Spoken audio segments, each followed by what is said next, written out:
Hey, pioneers! Welcome to episode number 476, How to Make the Most of This Summer, Creating Traditions That Matter. I have to say, now that my son is 20, is officially been moved out of the house, and my daughter is in her mid-teens. She just got her license and has her first summer job outside of the home. Oh my goodness, it really goes fast. And so I am trying to make the most of the time that I have left with my last baby in the household. And so we're talking about how to create unforgettable summer memories. Summer is this fleeting time. And when you're on a homestead, it's so interesting because this is typically leading into where we are having the harvest is coming on. We're putting in fall garden. We're managing the garden, like all of the things. It's a really, really busy time. And yet we want to capture all of it. All of those longer nights where the sun is out and it's much, daylight hours extend in the summer, especially if you're in a more northern part of the environment where in the winter it's dark by 4 p.m. But summer can really, really quickly slip away. And so today's episode is one of my favorites. It's our roundtable with 3 other homesteading mamas, and we are talking about our favorite summer memories. And it's really key as you hear us share those summer memories that it's not necessarily what you think are the memories that stick with you, are the things that make those memories. And I hope that you will be inspired with practical inspiration so that you can also create those lasting memories of your own, whether it's with your children, grandchildren, or even simply things that you can do just to appreciate these hot summer months for what they offer. And maybe it's creating lasting memories with, friends, or even just yourself in your garden, perhaps, or along those lines. But you're going to hear simple, meaningful ideas for building summer traditions, ways to make the most of ordinary days, and tips for turning little moments into cherished memories that you'll hold on to for years to come. So if you've ever wished for a summer that feels slower, richer, and more importantly, full of connection, this episode is for you. And speaking of memorable summer things, having quick and easy meals from delicious produce that is at its height during the summer months, even when you're busy and pressed for time, is a must. This is the brand new special print edition of Plated by Season. This has over 75 plus recipes that only take 30 minutes and are completely from scratch. It is done by season, which is one of my favorite aspects. And you can see where we've got spring, summer, fall, and winter.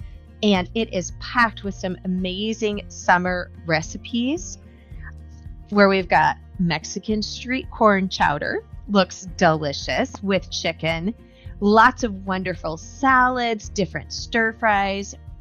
And you guys look at this one, only 15 minutes, all from scratch. And right now we are offering a very special where you get it and free shipping.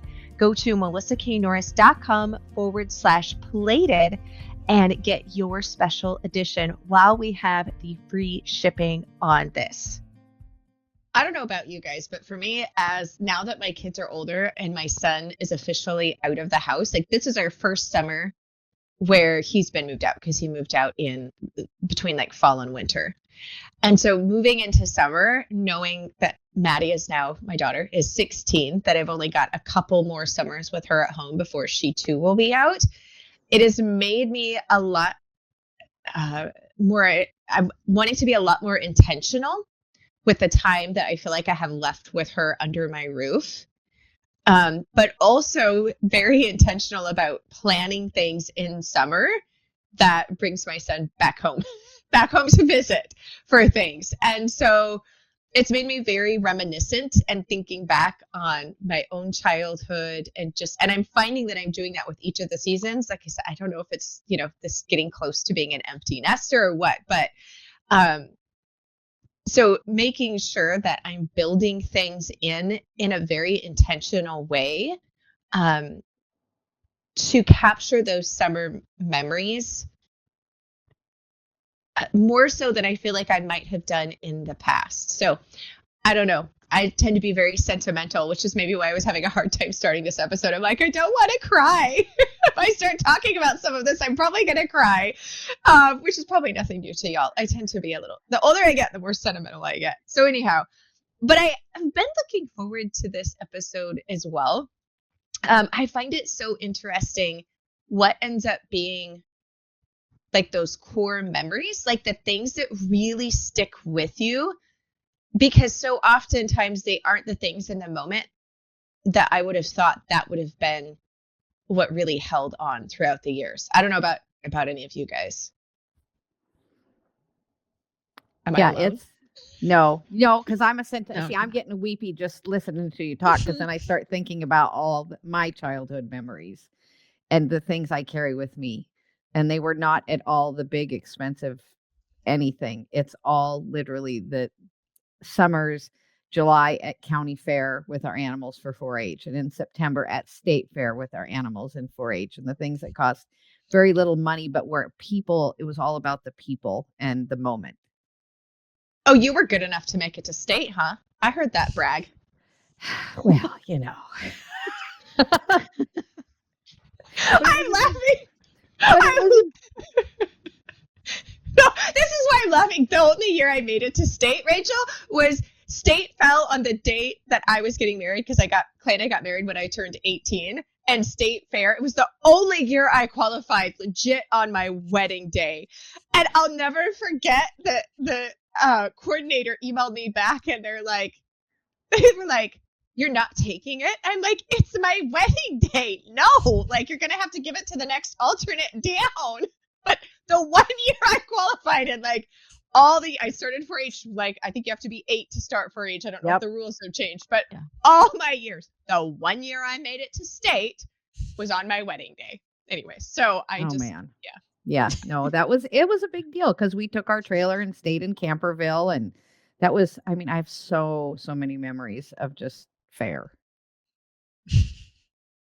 Yeah, gosh, yeah, fair brings back a lot of memories. So I guess, okay, let's first all start with sharing if you have a favorite summer memory. I know it's hard to pick just one, but like, what's one of your favorite summer memories? I'm very curious to see where it falls. So like from our childhood or just in general? I think in general, but you know what's really funny is when I think of favorite summer memories, I always revert back to childhood or at least my younger years. Yeah.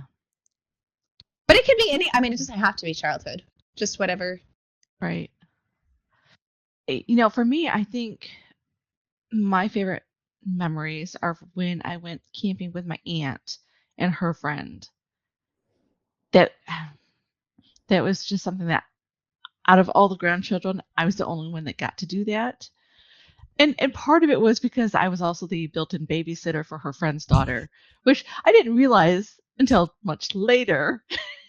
But I still was able to enjoy that. I was able to go camping, go to the beach. 1 year we went to Lake Michigan and we made candles in the sand. And that was also the year that there was this really bad thunderstorm and I was sleeping in the attic of the cottage we were staying at, and it woke me up. It was so loud. And I had never woken up from a storm before, but that one, it was so loud. And I think because I was in the attic, that just like imprinted on my brain. And you know what? I never did get to keep that candle because they left it at the cottage. Oh no! So you didn't get it. Yeah. No, unfortunately. I remember making it, but I never got to actually use it or show it off or anything. Yeah. Yeah. How about you, Sophia? Well, that's a really great question, Michelle, whether we're thinking about like adult summer memories or our childhood, because naturally, Melissa, we got the questions in advance and I was thinking and digging through all of my childhood favorite memories. And I think my favorite one was when I was 13. It was my 13th birthday. And it was a simple thing. My parents, we didn't grow up with much. So we had I had asked my mom for a huge birthday party and all of my aunts and uncles from both sides. So I have 20 aunts and uncles on my dad's side and 20 on my mom's side. And they all came together and we just had a potluck of all the Vietnamese food, all my favorite Vietnamese food that I had. And I just remember the specific memory. One of my cousins, he had a cup, in a styrofoam cup. We had what looked like apple juice. And so he drank it, and it turned out, he spat it out. It was actually Nick Mum, or fish sauce, the dipping sauce. I often think he spat it right out. Oh, yeah. Not the beverage one is anticipating if you thought it was apple juice. Not at all. Gosh, so I remember that one. Oh, so food and pranks, those are the things that I remember as favorite summer memories. Yeah. Oh, it's funny. Overall on childhood is I loved the 4th of July, but it was because it was like my dad's holiday. The 4th of July, his birthday is July 1st. So I think there was kind of a tie-in there. But same thing, like when my dad was growing up, they didn't really have like big holidays. You didn't get, I mean, there was Christmases. They just didn't get any gifts at all. But the 4th of July, man, he threw this huge potluck party. And so it was over at the homestead, his property on the river. And he would go and buy all these fireworks, and they would set them off on the bank. So there was no worry of, starting, in the grass, because where the cows and stuff were for forest fires. And so it was always this big thing. And it's so funny because my mom would get so mad that he would spend so much money on fireworks, because same thing, like growing up, we had this very strict budget. We didn't really have extra money, but that was my dad's thing. And he would just, I mean, if he ran into you at the grocery store, I don't even think he had to know who you were invited. So it was this huge party. I mean, it was a good thing he had acres and acres, because the whole field would be lined and most people would come and camp. And so it was so fun, because it was just like all of these kids and you're just like running wild. You've got the river, and you could go swimming, and then you have the sandbar, and we would build sand castles, and then you have all of the woods. And like, it was just, oh my gosh, like I always looked forward to it so much. But as I look back now, like it really wasn't the fireworks. It was all the people together. And I mean, like we were just like roasting, hot dogs and hamburgers over this big, huge fire. But it was the people that really cemented it, is having, all family and friends together, not necessarily that there was this big fireworks show. Yeah. How about you, Rachel? Still just fair memories? Man, no, that's hard, because between fair, we'd get vacation time too. And it was always the same thing. We didn't have a lot of money. We had a travel trailer because my parents bought it really cheap because somebody burst all the pipes, and my dad replaced all of them. That's back when they were copper. So they got this really good deal, because before that we had a tent trailer, that we had gotten because it was torn, and my mom repaired it. So, but camping and just simple things like that. And it was always not far. We live in Washington, and we'd go to Eastern Washington or Oregon. So between summer vacations and then we lived on the river too. So just same thing, lots of time in the river. And fair, lots of really good memories. And the pranks at fair too. Like Sophie was saying, summer's all about pranks. I had to laugh though over your fish sauce story, Sophia, because my grandma was from Appalachia, and she started chewing snuff or snus like at 4. I mean, like kids just started really young back in the Appalachians, at least back then. And she was born in 1914. Anyhow, a long time ago. And so she always had a spit can, because she just chewed snus all the time. And she would just use like old pop cans. And so I never did, because I knew what was in grandma's spit can. But there would be time when like cousins would come from out of town, or maybe grandkids that hadn't been around grandma and didn't know. Oh, and one of them picked it up thinking they were going to sneak a drink of soda. Oh, yeah. Anyways, my stomach rolls, and I didn't even do it to this day. So when you share that, I'm like, oh yeah, you really need to make sure you know what you're picking up to take a drink of. Gosh. Yeah. Right? Yeah. Yuck. Yeah. Well, growing up a farm kid, I knew lots of other kids' parents that chewed, and that was, you never picked up a can unless it was yours. Yeah, you made sure. All right, my stomach is turning. Sorry. Yeah, no, Gross. legit. It's disgusting. I agree. Oh. Yeah. Anyway, Whoa, both are so it gross. was never a mistake anybody made twice. Say that. Yeah, that was a lesson that stayed with you. Okay, so I get us off the disgusting subject matter. Everybody silently throwing up in their mouth. Very curious if you guys had any annual summer traditions growing up. And if you did, do you still hold them with your own family today? So I can tell you, no, we didn't have any annual traditions. Growing up, it didn't ever feel like we did a lot together as a family. Every once in a while, we would go um, on a camping trip, but that was only, I think, in my entire childhood, maybe twice that we went as a family. Um, and a couple times that we would have like a bonfire at the house and have s'mores. But that was like very rare. It wasn't something that we did often. Um, so yeah,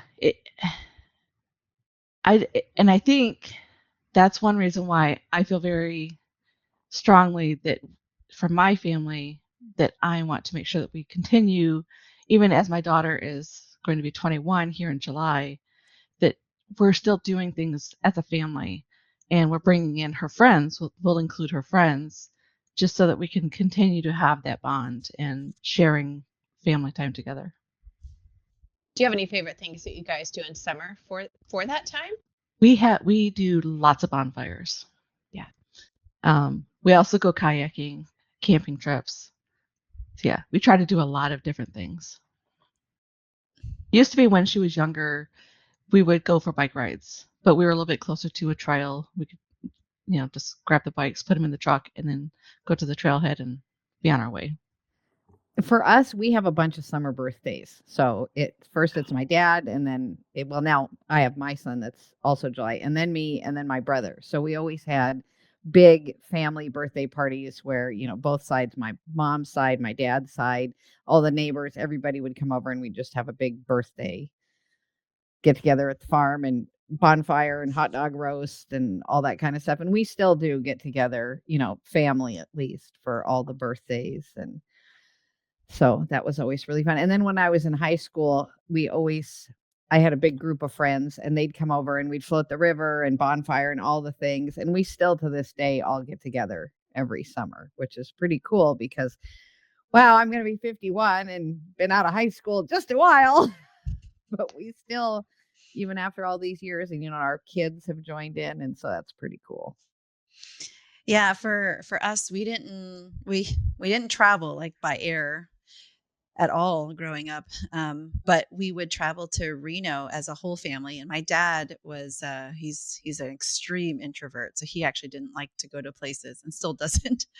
But we would go to Reno and do whitewater river rafting. We did that for several years. Even when my sister left the house and came back with her husband, we all went together, and that was really fun. But one of my other favorite memories and traditions was we always went to, my mom, my sister, and I always went to a church camp, like family church camp together. And that's where we did the bonfires and we did the camping and the campouts. And we got to, again, it's around food and people. And those were my favorite summer traditions. So with the kids, over the last few summers, my husband, Tim, he doesn't really like the actual camping part of it, like on the ground. So he's the glamper of the family. So we ended up compromising with an RV. So we did take the RV around and he gets to taste a little bit of it, but we'll take the kids around and we love the camping and again, the food and the people is really important for me. Yeah, it's funny, like growing up, we didn't travel at all. In fact, aside from the 4th of July, which I would usually get to stay in somebody's tent because there were so many, I have a lot of older siblings too. And so they were out of the house by then and had their tents and stuff. So I would get to stay with somebody usually and camp that night there. But my parents would just drive home and sleep in their own bed. Like they didn't even stay. But what I remember most is it was always haying time. And so like annual tradition. Yeah, like we had to put the hay up, but back then my dad did a lot of square bales.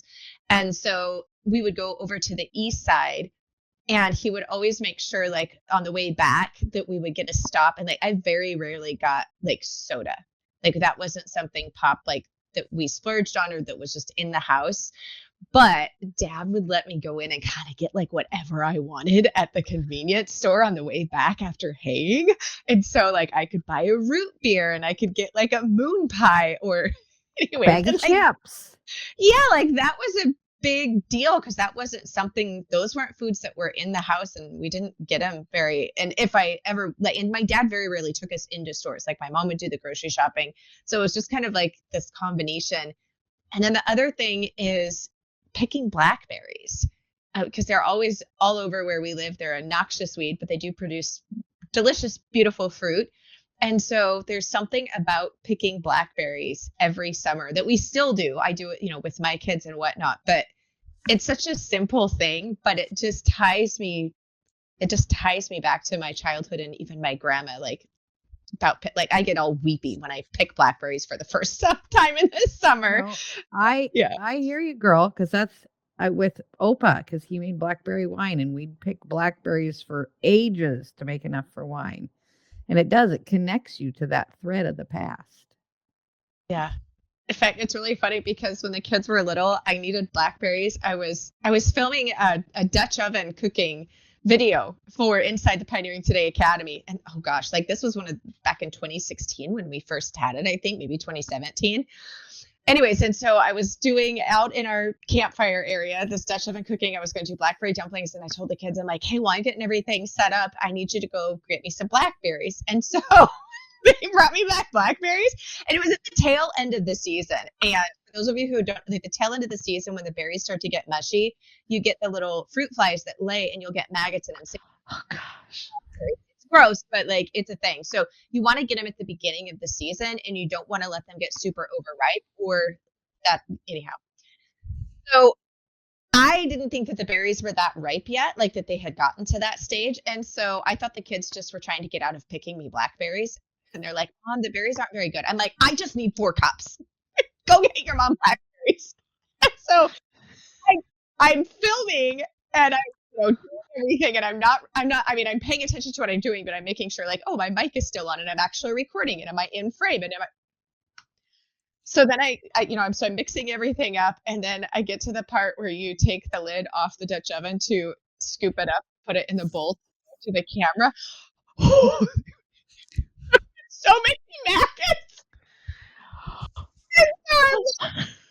I obviously we didn't eat it. And I'm like, oh, they weren't trying to get out. They were telling the truth. I just thought they didn't want to pick blackberries anymore. Anyways, so forevermore, I will have that core memory, and so will they. But nobody ate it, so we're fine. Okay. Apparently, I'm just sharing It's extra protein. Yeah, I couldn't do it. Honestly, I just, there were too many for me. I'm like, no, that's above my limit. Do we even need pectin with that one? Well, not for dumplings. We don't want them to set. So, yeah. Anyways. That's my fun. That's not a tradition I would recommend. Make sure you get them earlier in the season. But that does bring me to the next point of are like creating now, like looking back the things from our childhood and especially those summer memories. And Michelle, I think you shared like what you didn't have them, but you were very intentional then about creating those moments with your daughter and your family. So are there anything that either you're recreating now or making sure that tradition continues to go on from your childhood and or advice that you would give someone looking to create lasting summer memories? Well, I think it's being intentional and making sure that you're planning activities that the entire family can participate in and being consistent with doing the things that you all love together. I think that's the biggest key. Yeah. And Oh, go ahead, Soph. Oh, I was just going to say, like, I think it's changed a lot. Yes, we'll take them to the Great Smoky Mountains and we'll do the hike and we'll play in the water, but they don't seem to enjoy that as much. Um, Probably because of their dad too, not a fan of water. But in the strip between Sevierville, Pigeon Forge, and Gatlinburg, where the Great Smoky Mountains is, it turns into this like family Vegas. And so for the last couple of years, ever since I started working remotely, we had teams that we would play the escape rooms. Well, out in the Pigeon Forge and Gatlinburg area, they have these incredible escape room games. And to your point, Michelle, like the four of us, we really enjoy like how elaborate it is. And so guilty as charged in the last couple of weeks that the kids have been out of school. Every Friday night, we just kind of like, hey, do you want to go down? So we'll make an hour and a half drive to go down there, and we're guilty. Like we've played games at midnight where I don't know if you're familiar with escape room games, but they love it. And we kind of incentivize them throughout the week. For the last several years, they'll get these golden tickets. We don't really know what value they are, but they can cash out of these golden tickets. And so one of them has 17, the other one has 13 golden tickets that they've collected. So we'll actually say, okay, you're cashing out of your golden ticket if you want to play another game.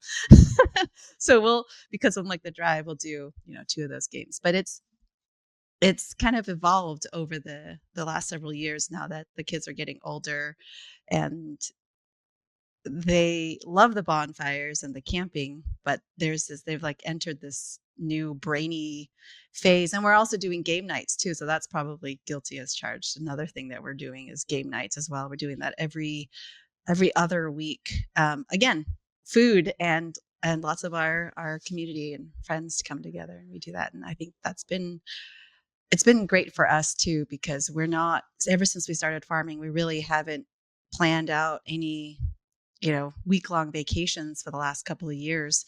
And so this is kind of our way to break it up, and we're able to still get out and enjoy little bits at a time without too much time away from the farm. Well, and I think too, I had these high hopes once I became a mom that my kid would want to be in 4-H. Well, zero interest in 4-H, loves our animals, but his passion is trains and planes. So we spend, several weekends in the summer going to air shows. Mind you, I honestly could care less about a plane, but to see the joy from him and how much he enjoys it, and we go and we have a great time, and it doesn't cost much because he doesn't want to go into the show. He wants to watch it from outside. So we find a park, and just really finding moments as a family to be together. And going back to that whole community thing, there's a lot of families we've met over the years going to these that do the same thing. So it's just like we talked about. I think for anybody, the memories, it goes back to community, people, and food. Yeah.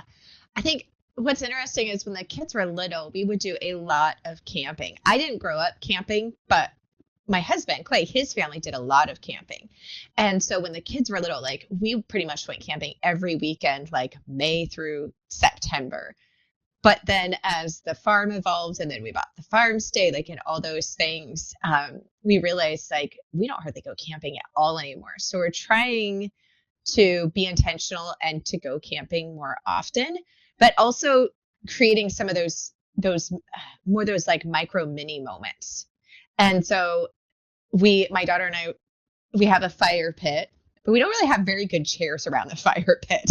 And so we were just in town at Costco the other day, and they had these really nice Adirondack chairs. And she was like, Mom, can we get these? I want to do more campfires, and she's 16 and all that. And so I'm like, oh, and I'm like, yeah, but you have to help me put them together. So we're creating family time by assembling the chairs together.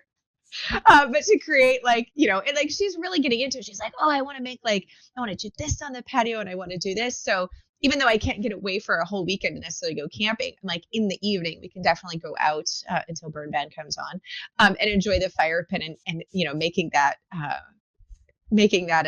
a different area and letting her help in that, which of course at 16 is a little different.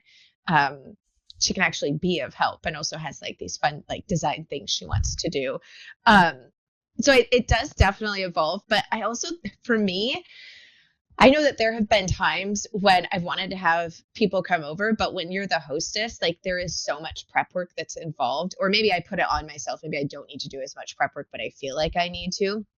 And so learning how to delegate it out and have more people and be like, okay, we're going to do the main dish, and then we're potluck styling it. Mhm. And Yeah. also, I found sometimes it's just easier, especially with family, when you kind of know what they like to cook or what they like to bring or different things like that. It's sometimes just easier to be like, hey, can you bring XYZ? And then I feel like you have a more balanced meal. And I don't know, somebody may be listening to this and be like, wow, Melissa, you are so type A. You had to control everything that was at the meal. But I've also had where you've done something and you end up with 10 different potato salads, and that doesn't always work out well either. So for me, I have found it works better if I just directly ask, tell them it's a potluck, like, hey, this is what we're going to provide. And sometimes I'll just do two things. Like, could you bring, a macaroni salad, or could you bring an appetizer or something like that? Mhm. And I feel like I can then actually relax leading up to it and enjoy the time instead of fussing and worrying. I don't know. Maybe that's just my own neurotic personality, but You're not alone. I do the same thing. This is why we all hang out together. Yeah. I say, okay, important to me, I guess. this is what we're That's doing. moral, and right? I need to know exactly what you're bringing. So here's a suggestion. Well, and I know it took me a long time too to let go of, that it has to be something fancy. It's okay for it just to be hamburgers and hot dogs, and then people Yes. bring sides, because it's all about just enjoying your time together. Because I know, same thing. I used to want to be like, oh, we're going to do brisket and we're going to do chicken and this and that, and just make it easy on yourself. At some point, you have to just do that so you can enjoy it and you're not just a stressed out wreck. Yeah, absolutely agree. Yeah, And- for us. Oh, go ahead. Go ahead. I was just going to say, for us, whenever we whenever we get to host game night, I'll just plan the main dish, and that way I know our family can eat enough, and then all the sides and all the extras is great. But it sometimes makes it easier so that I don't have to plan too much out. Like, it's just the one main dish, enough to feed 80% of the people, and then everybody else can do appetizers and desserts, because that's not my main thing anyway. I don't normally gravitate towards those recipes. Kind of the Asian recipes are more just like the main family meals, so that makes it a little bit easier without a lot of too much time planning. We actually spend a lot of the time trying to figure out how to clean up the house. Hey, that's why I will host things more frequently, because Yeah. there is nothing like a deadline of having people come over. Oh Lord, a month of Sunday cleaning can happen in like 2 hours if you know you're hosting. So I have been a lot more intentional, like, oh, let's host an extra thing here or there between the main holidays in order to help keep everything. Yeah. Yep. That's actually been one of the motivating things for us to keep the house clean, is just because we're like, okay, in 2 weeks we're hosting, so we have to keep this place clean, and otherwise it'll just keep accumulating over time. Yeah. I don't know about you guys, but I feel like I've found kind of more of a balance point, because I used to feel like when we were hosting something and having, like a big barbecue, because we're talking about summer stuff, that I wanted all of the hamburger and hot dog buns homemade. I wanted my mayonnaise homemade, like all of the things that I like for our everyday normal eating. And then I realized that, one, trying to amplify that out to feed an entire party worth of people was really stressing me out. And secondly, most of them did not care. Right. Like, they're not at the same place in their food journey. Like, it literally didn't matter to them. All it did was like create this huge amount of stress on me. And so now I kind of just pick what's the most important things, and I let that go. And like, it's more important of what we're eating on a regular daily basis than it is a couple of barbecues throughout the summer. So I no longer hold myself that I have to have long fermented sourdough hamburger and hot dog buns at every barbecue. So Yes, I think as we get older, we come to terms with our sanity and what's right. And it's okay to go to Costco and get the buns and the squeezed mayonnaise for the, 4 or 5 barbecues you're going to have. And it's okay not to have everything perfect. Or it's okay to use paper plates. You don't have to I had an outside set of stuff to use, and then you have to bring it all in and wash it. And sometimes it's like, just make it easier on yourself so you can enjoy it. Yeah. That's where I've landed. I will be honest, I still do try to, if I'm buying hamburger buns, I do look for the organic ones. Apparently there's that type A is still holding on with a little bit of white knuckles, but the grip is relaxing slightly. I hope that you enjoyed this episode as much as I did. I look forward to being back here with you. Blessings and mason jars for now, my friends.